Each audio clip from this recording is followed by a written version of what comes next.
Chapitre 5. La fin de l'aveugle. Chose étrange en pareille situation, la curiosité fut bientôt chez moi plus forte que la frayeur.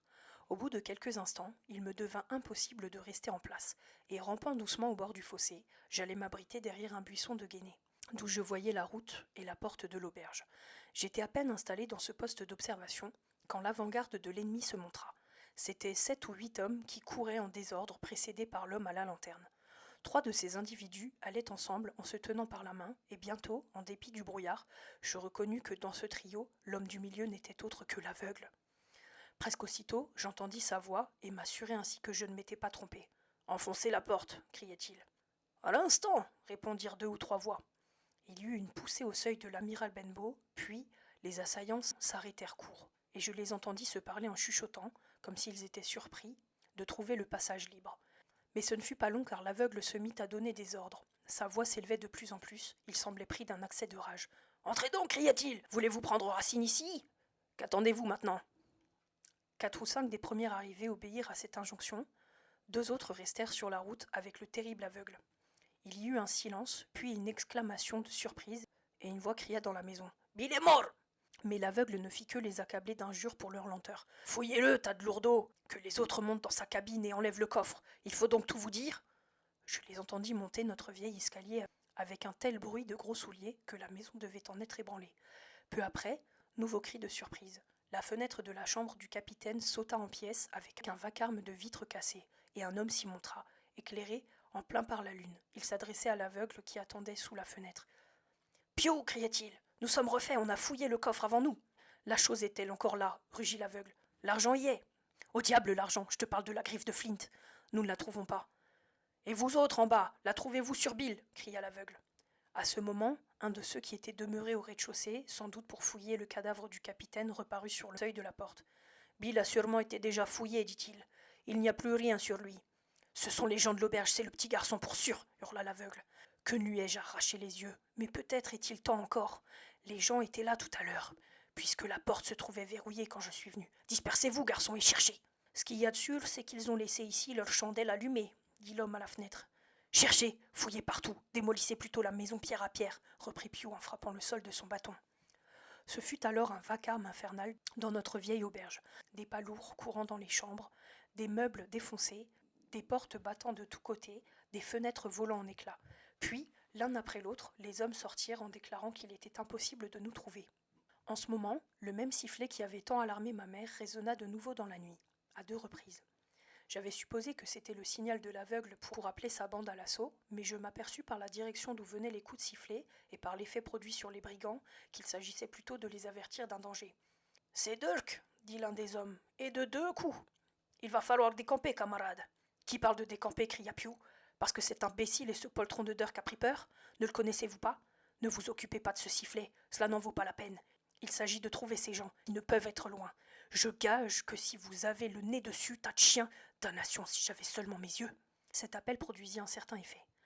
2 hommes se mirent à battre les buissons autour de l'auberge, mais il me parut que c'était sans entrain et qu'ils n'oubliaient pas le danger possible annoncé par le sifflet. Quant aux autres, ils semblaient indécis et ne bougeaient pas. Tas d'idiots qui n'avaient qu'à tendre la main pour ressaisir des millions et qui les laissaient échapper, disait l'aveugle. Vous savez qu'un chiffon de papier vous ferait aussi riche que des rois qu'il est là, près de vous, et vous ne grouillez pas? Pas un de vous n'a osé seulement affronter Bill. Il a fallu que ce fût moi, un aveugle. Et il faut maintenant que je perde une fortune, par votre faute, que je continue à mendier ma misérable vie au lieu de rouler carrosse comme ce serait si facile. Il ne s'agit pourtant que de trouver ces gens. Et c'est une entreprise qui demande tout juste autant de courage qu'il y en a dans un verre de biscuit. Eh bien, ce courage vous ne l'avez pas. Que veux-tu, Piou? Nous avons toujours les doublons, argua l'un des hommes. Qui nous dit d'ailleurs que ce bienheureux papier n'est pas déjà enterré quelque part, reprit un autre. Prends les guinées, Piou, et ne reste pas là à brailler de la sorte. Brailler était le mot. Ces objections exaspérèrent l'aveugle à tel point qu'il ne se posséda plus et se mit à donner de grands coups de bâton à ceux qui se trouvaient à sa portée. À leur tour, ils ripostèrent avec des jurons et des menaces effroyables, en essayant, mais en vain, de lui arracher son bâton. Cette querelle nous sauva ma mère et moi, car soudain, j'entendis sur la hauteur, du côté du village, le galop d'une troupe de chevaux, et presque aussitôt un coup de pistolet brilla et retentit sur la falaise. Ce fut le signal de la débandade. Les brigands se mirent à courir de tous côtés, les uns vers la baie, les autres à travers champs. En moins d'une demi-minute, Pew était resté seul. L'avaient-ils abandonné ainsi par un simple effet de leur panique, ou pour se venger de ses menaces et de ses brutalités? C'est ce que je ne saurais dire. Mais le fait est qu'il se trouvait en arrière, tapant frénétiquement la route de son bâton, fuyant à tâtons et appelant vainement ses camarades. Bref, après plusieurs tours et détours, il se trompa de chemin et se mit à courir vers le village, passant à 2 pas de moi, et criant « Johnny, chien noir, Dirk et les autres, vous n'allez pas abandonner votre vieux Pew, ce n'est pas possible !» Au même instant, le bruit des chevaux se rapprochait. 4 ou 5 cavaliers arrivaient en pleine lumière en haut de la côte et la descendaient vers nous au grand galop. Pew, comprenant son erreur, fit volte-face et courut droit au fossé dans lequel il roula. Il se releva aussitôt, mais ce fut pour aller dans son trouble se jeter sous les pieds même du cheval qui tenait la tête. Le cavalier essaya de retenir sa monture, mais il était trop tard. Pew s'abattit en poussant un cri terrible. Les durs sabots lui passèrent sur le corps. Il resta un instant penché sur le côté, comme il était tombé, puis s'inclina lentement sur la face, et ne bougea plus. J'avais déjà quitté mon abri, appelant les cavaliers qui s'arrêtaient un à un, frappés d'horreur par l'accident. C'étaient des douaniers montés que notre message venait de rencontrer en se rendant chez le docteur Livesey, et qu'il avait eu l'esprit d'avertir du danger que nous courions. Leur chef, l'inspecteur Dance, avait déjà eu quelques nouvelles du cotre mouillé au trou de Kitts, et à tout hasard, il avait ce soir-là dirigé sa ronde vers ces parages. C'est sûrement à cette circonstance que nous devions la vie, ma mère et moi. Quant à Pew, il était mort, et bien mort. Un peu d'eau fraîche suffit à ranimer ma mère. Elle ne fut pas plutôt remise de son épouvante et rentrée au village qu'elle se mit à déplorer la perte de quelques guinées qui manquaient à son compte. Pendant ce temps, l'inspecteur Dance poursuivait sa route à toute bride vers le trou de Kitts. Mais avec ses hommes, il dut bientôt mettre pied à terre pour trouver le sentier qui descendait au fond du vallon et se garder contre une embuscade possible. Il fut donc un peu surpris, en arrivant à la crique, de constater que le cotre avait déjà levé l'ancre, quoiqu'il fût encore à portée de la voix. L'inspecteur le héla. On lui répondit de ne pas rester au clair de la lune, s'il ne tenait pas à avoir du plomb dans l'aile, et au même instant, une balle siffla à son oreille. Bientôt le cotre dépassa la pointe de la baie et disparut, tandis que M. Dance, selon sa propre expression, restait à la côte comme un poisson laissé par la marée. Tout ce qu'il put faire fut d'envoyer un de ses hommes à Bristol pour signaler le cotre. « Et à quoi bon, je vous le demande, ajouta-t-il. Les voilà hors d'affaire et il n'y a plus à en parler. C'est égal. Je suis tout de même content d'avoir écrasé les corps de maître Pew. » Comme il savait maintenant toute l'histoire, j'étais revenu avec lui à l'amiral Benbow, et l'on ne saurait imaginer une maison dans un plus triste état. Dans la fureur de ne pas nous trouver, les brigands avaient brisé et jeté à terre jusqu'à l'horloge. Quoiqu'ils n'eussent rien pris que le sac d'or du capitaine et ce qui se trouvait de monnaie dans le comptoir, un pareil désastre équivalait pour nous à la ruine. Monsieur Dance ne comprenait rien à la rage qui avait évidemment animé les misérables. « Vous dites qu'ils ont pris l'argent, me disait-il. Mais alors que cherchaient-ils de plus? D'autre argent? Non, monsieur, je ne crois pas. M'est avis qu'ils cherchaient autre chose et que cette chose je l'ai ici, dans la poche de ma veste. Même je ne serais pas fâché de la mettre en sûreté. Bonne idée, mon garçon. Excellente idée. Voulez-vous me la remettre? J'avais pensé que peut-être le docteur Livesey... Parfaitement, reprit l'inspecteur sans manifester la plus légère contrariété. Un gentleman, un juge de paix, est précisément la personne à qui vous pouvez confier ce dépôt. Et maintenant que j'y pense, je ne ferais pas mal d'aller lui déclarer la mort de ce Pew. On a si vite inventé des histoires contre nous autres officiers de la douane. Si vous voulez, Hawkins, je vous emmène avec moi. Je le remerciai de grand cœur de son offre, et nous revînmes au village, où les chevaux attendaient. Tandis que je faisais part à ma mère de ces arrangements, les douaniers se mettaient en selle. Monsieur Dance me fit placer en croupe derrière celui de ses hommes qui était le mieux monté. Puis, il donna le signal du départ, et nous nous mîmes en route, au grand trot, pour la maison du docteur. Chapitre 6. Les papiers du capitaine. Quand nous arrivâmes chez le docteur, pas une fenêtre de la façade n'était éclairée. Sur l'ordre de Mr. Dance, je sautai à terre et je heurtai à la porte. Une servante ne tarda pas à paraître et nous informa que le docteur ne se trouvait pas chez lui. Il dînait ce soir-là au château avec le squire Trelawney. Monsieur Dance décida que nous nous y rendrions sur l'heure. Le château était d'ailleurs peu éloigné. Aussi, sans remonter à cheval, ne fis-je que prendre en main un étrier et trotter à côté des cavaliers jusqu'à la porte du parc et le long de l'avenue. En mettant pied à terre, Monsieur Dance donna son nom et, me prenant avec lui, fut immédiatement admis. Au bout d'une galerie, le domestique nous introduisit dans une vaste salle, dont les 4 murs étaient couverts de rayons chargés de livres et d'une douzaine de bustes en marbre.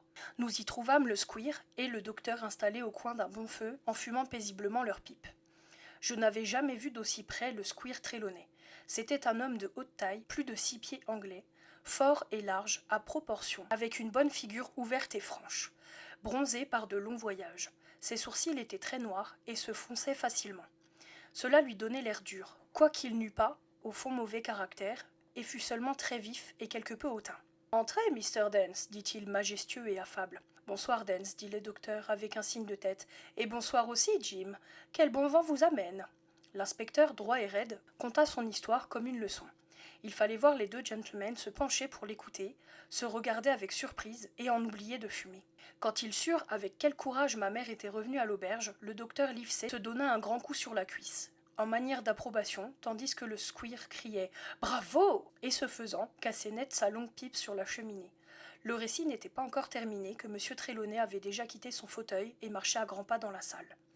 Quant au docteur, comme pour mieux entendre, il avait ôté sa perruque poudrée et il écoutait de toutes ses oreilles, sans s'occuper de la drôle de mine qu'il avait avec sa tête noire et tondue. Enfin, M. Dance arriva au bout de son rapport. « Monsieur Dance, tous mes compliments pour votre conduite !» s'écria le squire. « Et mes compliments aussi au petit Hawkins. Veux-tu sonner, mon garçon ? Monsieur Dance prendra bien un verre de bière. »« Et tu crois, Jim, reprit le docteur, avoir réellement en poche ce que cherchaient si passionnément ces brigands ? » ?»« Le voici, monsieur, répondis-je en lui passant le paquet de toile cirée. Le docteur le retourna de tous côtés, mais au lieu d'en passer son envie, il finit par le mettre tranquillement dans sa poche. « Squire, dit-il, quand Dance se sera rafraîchi, il va naturellement être obligé de nous quitter pour son service de nuit. Mais j'ai l'intention de garder Jim Hawkins chez moi pour qu'il se repose jusqu'à demain. Et si vous l'avez pour agréable, je vous demanderai de faire apporter le pâté froid et de lui donner à souper. »« Très volontiers, mon cher Livesey, répondit le squire. Hawkins a mérité mieux que du pâté froid. » On apporta une grande tourte aux pigeons, et l'on me dressa un couvert sur une petite table. Je fis un souper de prince, car j'avais une faim de loup, tandis que M. Dance, après de nouveaux compliments, prenait congé et se retirait. « Et maintenant, squire » dit aussitôt le docteur. « Et maintenant, mon cher Livesey » répéta le squire. « Précédons par ordre, reprit le docteur en riant. Vous avez, je suppose, déjà entendu parler de ce Flint dont feu Billy Bones se disait l'ex-lieutenant. »« Si j'ai entendu parler de Flint » s'écria le squire. Je vous crois, docteur, le plus atroce brigand qui ait jamais existé, le plus redoutable des pirates qui ont jamais écumé les mers. Barbe-Bleue n'était qu'un enfant auprès de lui. Les Espagnols avaient si grand peur de lui qu'il m'est arrivé sur ma parole d'être presque fier qu'il fût anglais. J'ai vu ces voiles de cacatois de mes propres yeux, moi qui vous parle au large de la Trinité, et le fils de chien qui menait notre navire ne les eut pas plus tôt aperçus qu'il donna l'ordre de virer de bord pour rentrer droit à Port d'Espagne. Ces choses-là ne sont vues même en Angleterre, répliqua le docteur. Mais la question est celle-ci. Flint avait-il de l'argent ? De l'argent, vous en doutez. Que veulent les misérables comme lui, sinon de l'argent ? Qu'aiment-ils, sinon l'argent ? Pourquoi risqueraient-ils leur sale peau, sinon pour de l'argent ? C'est ce que nous saurons bientôt, reprit le docteur. Mais vous vous emportez si vite que vous avez tant d'exclamations à votre service qu'il n'y a pas moyen de s'expliquer.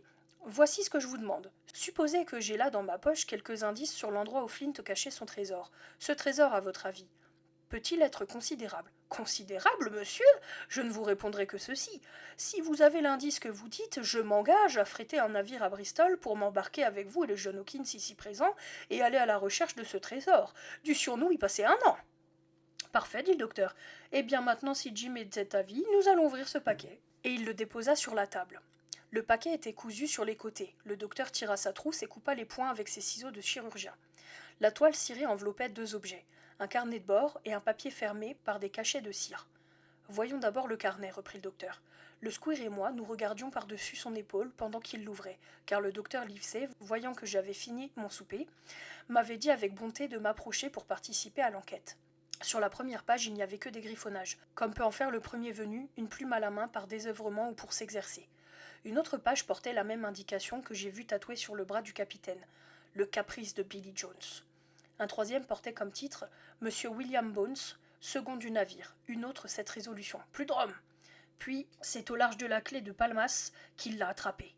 Et encore des griffonnages pour la plupart inintelligibles. Je me demandais qui l'avait attrapé, et ce que c'était qui l'avait attrapé. Un coup de couteau dans le dos probablement. Tout cela ne nous apprend pas grand-chose, dit le docteur en continuant à feuilleter le cahier. Les 10 ou 12 pages suivantes étaient remplies d'une étrange série de notes. Il y avait 2 colonnes, à un bout de chaque ligne, une date, à l'autre bout une somme d'argent, comme dans un livre de compte ordinaire. Mais au lieu de renseignements Sur chaque article, seulement un nombre de croix plus ou moins grand entre les deux chiffres. Par exemple, à la date du 12 juin 1745 figurait une somme de 70 livres sterling, environ 1750 francs. Mais la nature de cette recette n'était indiquée que par 6 croix. Parfois pourtant il y avait un nom de lieu, tel que au large de Caracas, ou même une mention de latitude ou de longitude, tel que 62 degrés, 17, 20, 19 degrés, 2, 40. Ces comptes s'étendaient sur une période de près de 20 ans. Les totaux inscrits au bas de chaque page allant toujours en augmentant. Après la dernière, il y avait un total général, résultat de 5 ou 6 additions erronées d'ailleurs, et cette signature, Bones, son magot. Je n'y comprends rien, dit le docteur en terminant cet inventaire. C'est pourtant clair comme le jour, s'écria le squire. Vous ne voyez donc pas que nous avons en main le livre de compte de ce scélérat? Les croix représentent les noms des villes pillées par la bande ou de navires coulés par elle. Les sommes d'argent représentent les parts de prise du gredin. Comme il craignait de ne pas s'y reconnaître, il ajouta un détail comme au large de Caracas. Sans doute, quelques malheureux navires attaqués par ces parages. Dieu ait pitié de pauvres gens qui se trouvaient à bord. Vous avez raison, dit le docteur. C'est que c'est pourtant d'avoir voyagé. Et les recettes augmentent, voyez-vous, à mesure qu'ils montaient en grade. Il n'y avait plus dans le cahier que quelques relèvements nautiques portés sur les pages blanches de la fin, et une table pour réduire les monnaies françaises, anglaises ou espagnoles à une valeur commune. Le gaillard entendait ses intérêts, s'écria le docteur.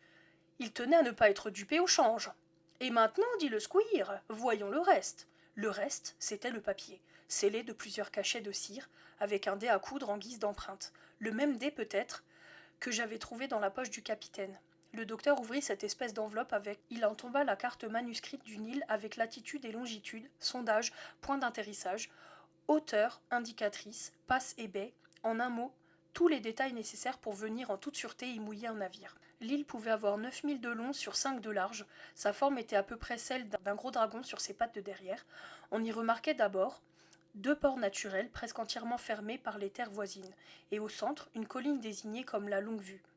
La carte paraissait assez ancienne, mais portait des indications de date plus moderne, notamment 3 croix à l'encre rouge, 2 vers le de l'île, une au sud-ouest, et tout à côté de celle-ci, de la même encre et d'une écriture fine bien différente de la calligraphie enfantine du capitaine, ces mots. Ici, le gros du trésor. Au dos de la carte, la même main avait tracé ces indications supplémentaires.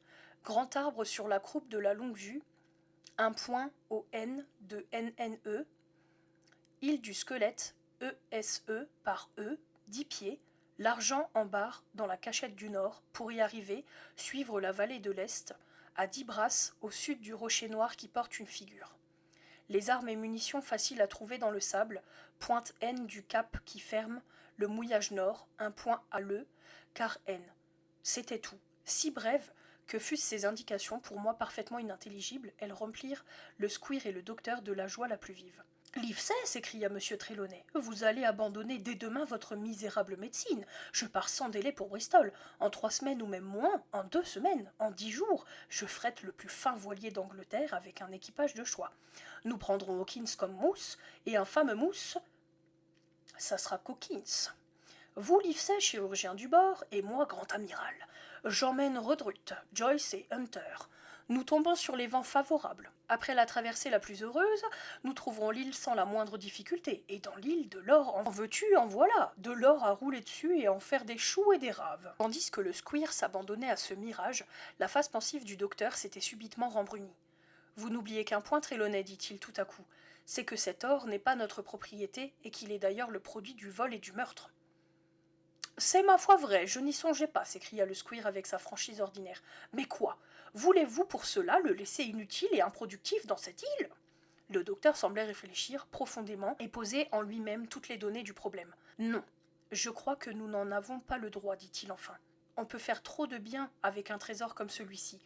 Qu'y a-t-il peut-être là réparer trop de crimes et d'injustices? Y a-t-il dans le monde trop de misère à soulager? Savez-vous ce que je vous propose, Trelawney? Le voici.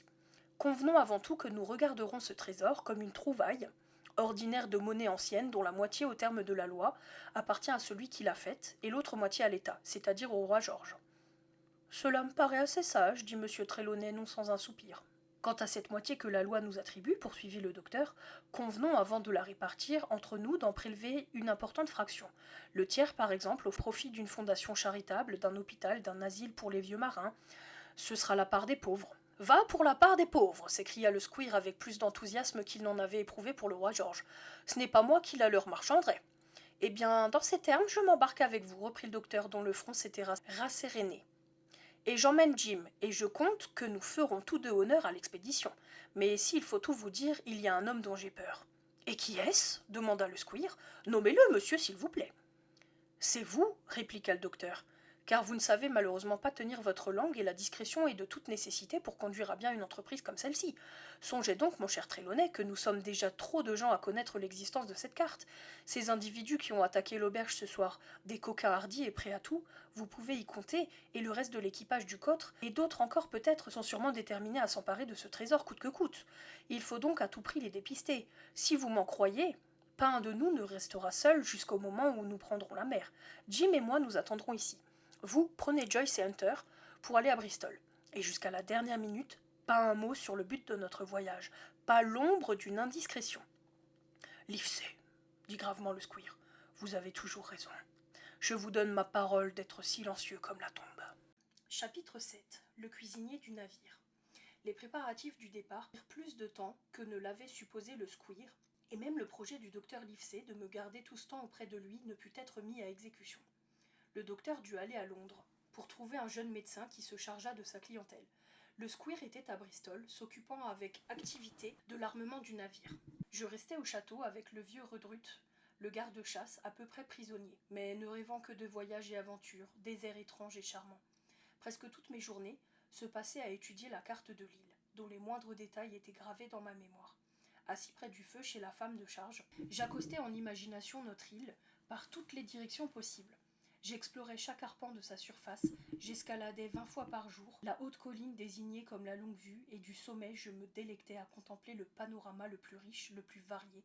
Tantôt l'île était pleine de sauvages que nous combattions et mettions en fuite, tantôt elle était remplie d'animaux dangereux qui nous donnaient la chasse. Mais dans aucun de mes rêves, il ne m'arriva jamais rien d'aussi bizarre et d'aussi tragique que devaient l'être nos véritables aventures. Les semaines passèrent. Un jour, une lettre arriva à l'adresse du docteur Livesey avec cette apostille. Pour être ouverte en cas d'absence par Dom Redruth ou par le jeune Hawkins. Nous l'ouvrîmes donc, et nous trouvâmes, ou plutôt je trouvais, car le garde-chasse ne savait guère lire que les caractères imprimés, les importantes nouvelles que voici.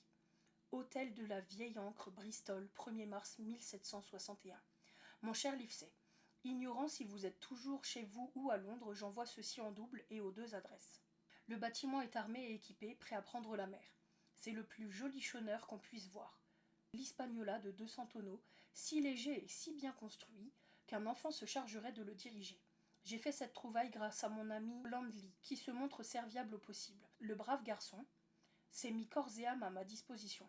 Tout le monde à Bristol, du reste, est absolument charmant pour moi, surtout depuis qu'on sait quel est le but de notre voyage. J'entends le trésor. Oh oh, m'écriai-je en interrompant ma lecture, le docteur Livesey ne sera pas content. Le squire a bavardé malgré sa promesse. N'en avait-il pas le droit, grommela le garde-chasse. Il ferait beau voir que le squire se priva de parler pour complaire au docteur Livesey. Je suspendis tout commentaire et repris ma lecture. C'est Blandly en personne qui a découvert l'Hispaniola et qui s'est arrangé de manière à l'avoir pour presque rien. Ce qui n'empêche pas les gens de jaser, bien entendu. Le pauvre Blandly a beaucoup d'ennemis. Certains vont jusqu'à dire que lui appartenait en propre, qu'il me l'a vendu beaucoup trop cher et autres sottises. Dans tous les cas, ils ne peuvent pas alléguer que ce ne soit un excellent chôneur, ce qui me console. Jusqu'ici, tout a marché comme sur des roulettes. Les ouvriers chargés du gréement et des radoubes mettent un temps de tous les diables à faire leur ouvrage. Mais enfin, nous en sommes venus à bout. Ce qui m'a donné le plus de mal, c'est la formation de l'équipage.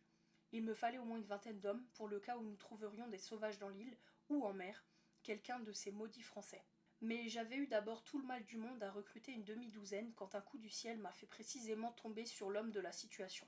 C'est un vieux marin avec qui, par le plus grand des hasards, je suis entré en conversation dans le bassin même du Radoub. Il tient à Bristol une auberge de matelots, ce qui fait qu'il les connaît à peu près tous. J'ai appris qu'il voulait se remettre à naviguer, sa santé se trouvant mal de l'air de terre, et qu'il cherchait un emploi de cuisinier sur un bâtiment quelconque. Il se promenait par là pour humer le large de la brise au moment où j'ai fait sa connaissance, et ces détails m'ont beaucoup touché. Vous l'auriez été comme moi. Aussi l'ai-je immédiatement engagé en qualité de cuisinier sur l'Hispaniola. Il se nomme John Silver, et il a perdu une jambe. Mais cela même lui sert de recommandation à mes yeux. car cette jambe il l'a perdue au service du pays sous le commandement de l'immortel Hawk. Et dire que cet homme n'a même pas de pension, Livesey. Dans quel temps vivons-nous, mon Dieu? Écoutez la fin. Je crois avoir seulement trouvé un cuisinier. Il se trouve que j'ai en même temps mis la main sur un équipage. Aidé de Silver, j'ai enfin trouvé ce qu'il nous faut. C'est le plus étrange assemblage des loups de mer que vous puissiez imaginer. Pas beau à voir, c'est certain, mais tous. Rudes marins avec des figures tannées, tant l'énergie fait plaisir à contempler. Je vous assure que des gaillards pareils n'auront pas peur d'une frégate. John Silver a renvoyé 2 des matelots déjà engagés par moi. Il m'a démontré clairement que ce n'étaient que des marins d'eau douce, plus encombrants qu'utiles pour une expédition comme la nôtre. Vous allez me trouver de la meilleure humeur du monde. Je dors comme une marmotte, je mange comme une ogre, et pourtant je ne rêve que du moment où j'entendrai mes vieux loups marquant le pas autour du cabestan. En mer, quelle ivresse! Au diable le trésor! C'est la joie d'être en mer qui me tourne la tête. Ainsi, Livesey, arrivez bien vite, ne perdez pas une minute si vous avez la moindre amitié pour moi. Que le jeune Hawkins aille tout de suite faire ses adieux à sa mère accompagnée de Redruth, et puis qu'il nous rejoigne au plus vite à Bristol. John Trelawney. PS. J'oubliais de vous dire que Blandly enverra un navire à notre recherche si nous ne sommes pas revenus à la fin août. C'est une affaire entendue.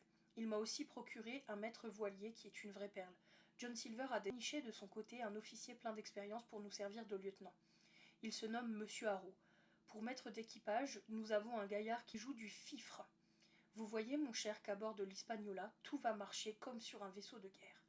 J'oubliais encore de vous dire que John Silver est un homme très sérieux. Je sais de sources certaines qu'il a compte courant chez un banquier. Sa femme doit rester ici pour diriger sa taverne en son absence. C'est une femme de couleur, et une paire de vieux célibataires comme vous et moi peut aisément deviner que la femme, plus encore que la raison de santé, le décide à reprendre la mer. PS. Hawkins peut aller passer une nuit chez sa mère. On imagine aisément dans quelle excitation me plongea la lecture de cette lettre. Je ne me possédais plus de joie. Quant au vieux Redruth, il ne faisait que grommeler et se lamenter. Je suis bien sûr que tous les autres gardes auraient été ravis de partir à sa place. Mais le squire en avait décidé autrement. Et le bon plaisir du squire était la loi. Personne, excepté le vieux Redruth, n'eût seulement osé protester. Le lendemain, dans la matinée, nous partions pour l'amiral Benbow, et j'y retrouvai ma mère en bonne santé et belle humeur. Le capitaine, qui l'avait tant tourmenté, était parti pour le pays où les méchants sont impuissants à mal faire. Le squire avait fait réparer notre maison et repeindre à neuf notre enseigne. Il avait aussi fait apporter quelques meubles, entre autres un beau et un bon fauteuil où ma mère trônait dans le comptoir. Il n'est pas jusqu'à un jeune garçon qu'il n'eût trouvé pour me suppléer en qualité d'apprenti. Tout était donc arrangé pour que les choses marchassent à merveille pendant mon absence. Ce n'est qu'en voyant ce garçon à ma place que je compris véritablement ce que j'allais quitter. J'avais tant rêvé à mes aventures futures que j'avais complètement oublié le cher foyer qu'il fallait maintenant laisser derrière moi. Mais ce jour-là, la vue de ce garçon inconnu et maladroit qui tenait ma place auprès de ma mère me fit venir les larmes aux yeux.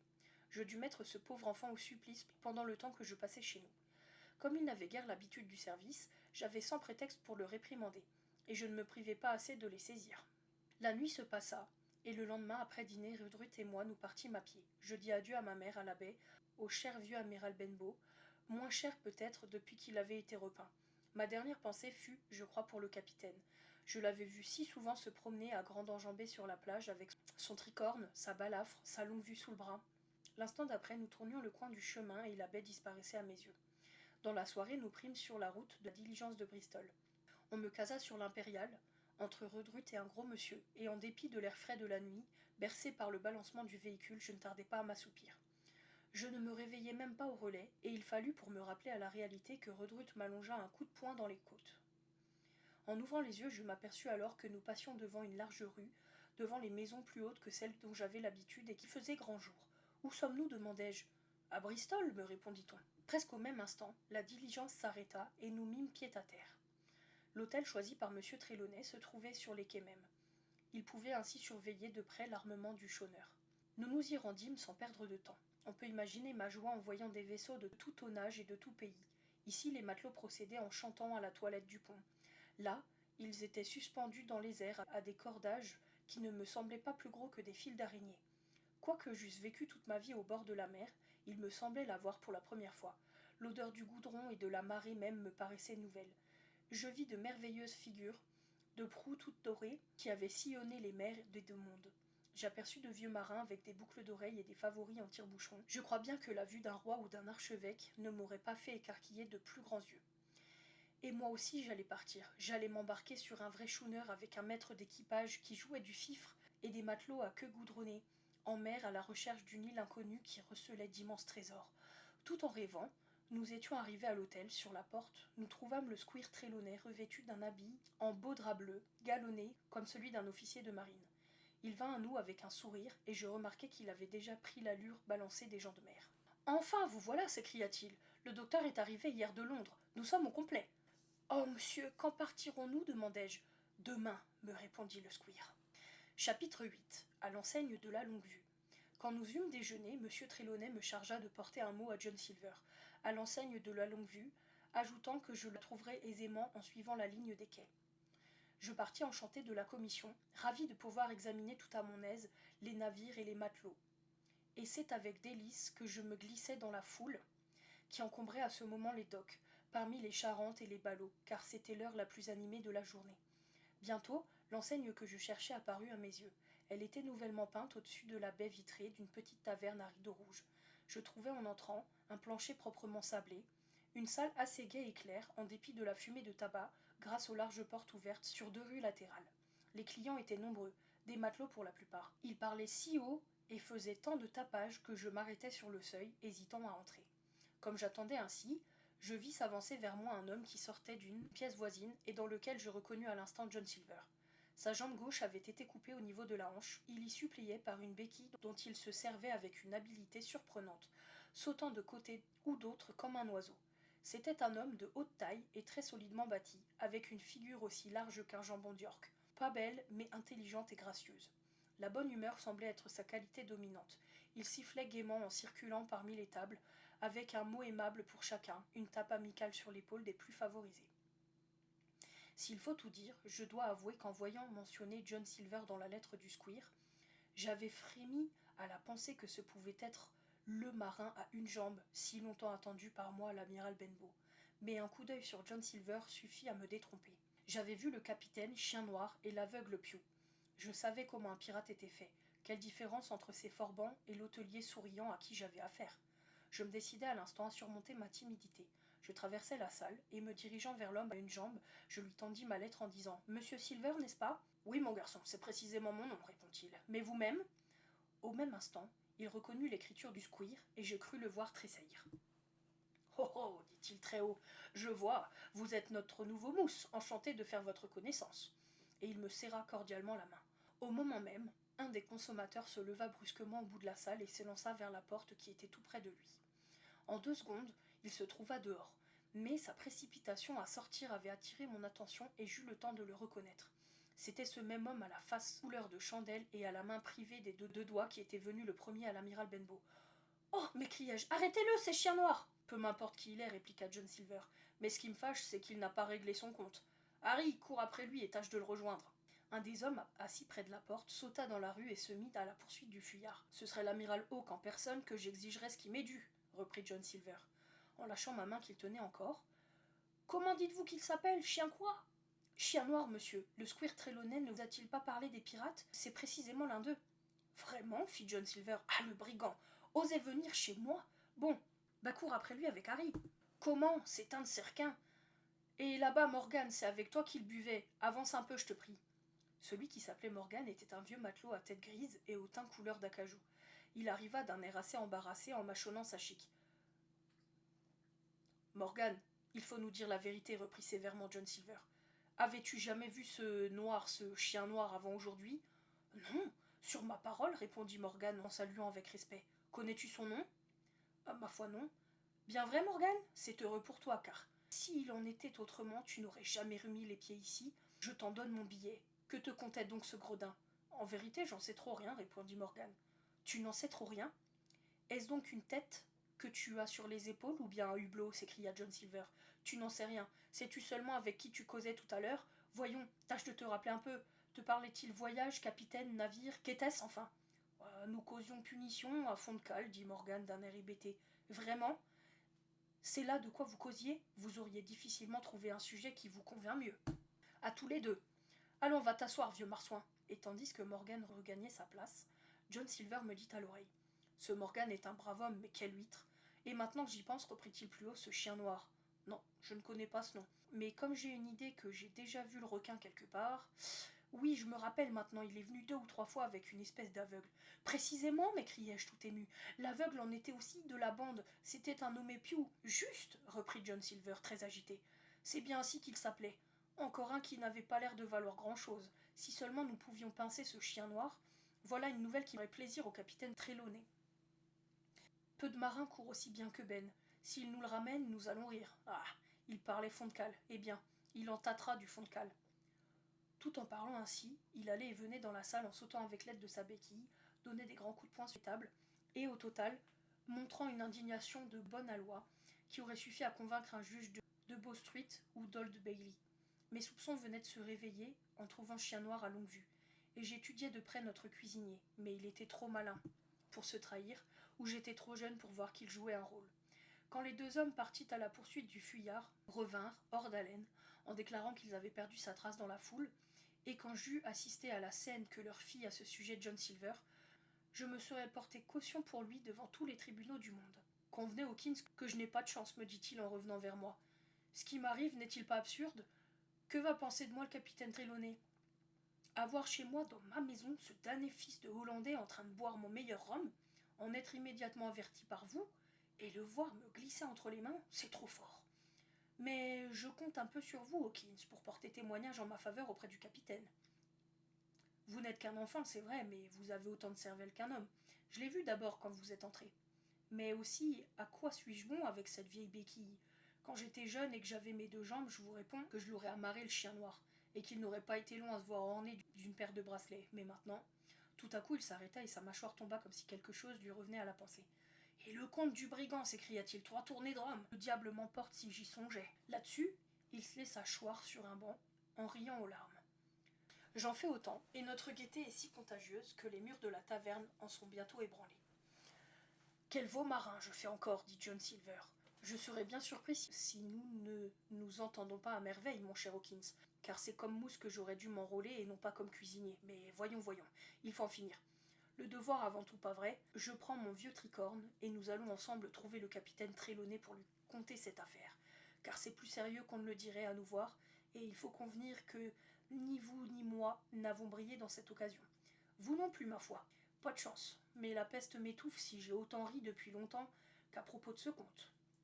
Et il se remit à rire de si bon cœur que je dus par politesse partager de nouveau sa gaieté, quoique à vrai dire je n'en visse pas bien réellement la cause. Le long des quais, tout en marchant, il se montra le mieux informé et le plus intéressant des causeurs, me nommant les navires, m'expliquant leur voilure, leur tonnage et leur pavillon, entrant dans des détails infinis sur tous les travaux du port. Celui-ci débarquait sa cargaison, celui-là l'embarquait, cet autre s'apprêtait à appareiller, et puis une infinité d'anecdotes maritimes et des expressions nautiques qu'il me faisait répéter jusqu'à ce que je me les fusse assimilées. Bref, avant d'arriver à l'hôtel, je m'étais déjà dit plusieurs fois qu'il m'était impossible de rencontrer un plus charmant compagnon de voyage. Nous trouvâmes le squire et le docteur en train d'expédier un cardal dans lequel flottait un morceau de pain grillé, avant de se rendre à bord pour inspecter toutes choses. John Silver raconta toute l'histoire avec beaucoup d'animation. Il dit les choses exactement comme elles s'étaient passées. C'est bien ainsi, n'est-ce pas, Hawkins, répéta-t-il de temps à autre, et je ne pouvais que rendre justice à sa véracité. Les 2 gentlemen regrettèrent vivement que Chien Noir fût échappé. Mais quoi? Il n'y avait rien d'autre à faire, et il fallait bien s'en consoler. Après avoir reçu les compliments du squire, Long John Silver reprit sa béquille et partit. Tout le monde à bord à 4 heures précises, lui cria M. Trelawney. C'est dit, monsieur, répondit le cuisinier. Ma foi, squire, reprit le docteur, en général, je me méfie un peu de vos découvertes, je l'avoue, mais je suis obligé de convenir que John Silver me revient tout à fait. Quand je vous disais que c'est une perle. Et maintenant en route. Jim peut venir à bord avec nous, n'est-ce pas? Je n'y vois aucun inconvénient. Prends ton chapeau, garçon, nous allons donner un dernier coup d'œil au chôneur.